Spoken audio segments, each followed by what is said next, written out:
Bonjour à toutes et à tous, dans cette vidéo on va découvrir la notion de proportionnalité. À travers le tableau de proportionnalité, on va comprendre comment construire et reconnaître un tableau de proportionnalité. Est-ce que ce tableau est un tableau de proportionnalité? Est-ce que ce tableau est un tableau de proportionnalité? Et puis on va apprendre les éléments caractéristiques du tableau de proportionnalité. Alors, qu'est-ce qu'une situation de proportionnalité? Déjà, attention à l'orthographe, il y a deux N à proportionnalité et un seul L.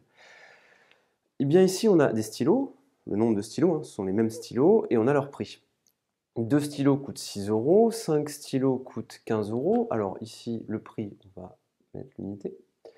10 stylos coûtent 30 euros et 15 stylos coûtent 45 euros. Ici, je laisse les cases vides. La question est de savoir, est-ce que ceci est un tableau de proportionnalité? Eh bien, comment le reconnaître? C'est très simple. Ici, vous avez une première ligne, qu'on va appeler L1, la ligne 1. Ici, une deuxième ligne, qu'on appelle la ligne 2. Tous les nombres que vous trouvez dans cette ligne-là s'obtiennent à partir de cette ligne en multipliant par une même quantité, un même nombre. Faites bien attention, c'est un même nombre. Quel est ce nombre? 2 multiplié par combien fait 6? 5 multiplié par combien fait 15? Il faut que ce soit un même nombre. Et bien ici, pour passer de cette ligne à cette ligne, on comprend bien que 2 multiplié par 3, c'est égal à 6. 2 fois 3, 6, 5 fois 3, 15, 10 fois 3, 30, 15 fois 3, 45. On a un même nombre ici. Alors, on reconnaît ce qu'on appelle un tableau de proportionnalité ou une situation de proportionnalité lorsque les nombres de la ligne 2 s'obtiennent à partir de ceux de la ligne 1 en multipliant par un même nombre, ici qui est 3. Ce même nombre, ça s'appelle le coefficient de proportionnalité. Alors, évidemment, il faut comprendre les choses dans les deux sens parce que ici, pour passer de la ligne 1 à la ligne 2, j'ai multiplié par 3. Mais qu'est-ce que j'ai fait pour passer de la ligne 2 à la ligne 1? Eh bien, ce qu'on peut dire, c'est que de la même manière, on a, pour passer de cette ligne à celle-ci, on a divisé par 3. C'est-à-dire que j'ai obtenu cette ligne à partir de celle-ci en divisant par 3. 6 divisé par 3, ça fait 2. 15 divisé par 3, ça fait 5. 30 divisé par 3, 10. Et 45 divisé par 3, ça fait 15. Ainsi, ces nombres-là s'obtiennent à partir de ceci en divisant par 3. Donc apparaissent deux coefficients ici. Donc ici, celui-ci, ça s'appelle le coefficient de proportionnalité. Mais pensez bien que vous pouvez aussi passer de cette ligne à celle-ci en divisant par 3. Alors, est-ce que ce tableau ici, petit exercice, est un tableau de proportionnalité? Alors ici, vous avez la vitesse d'une voiture en km/h et là, sa consommation en litres pour 100 km.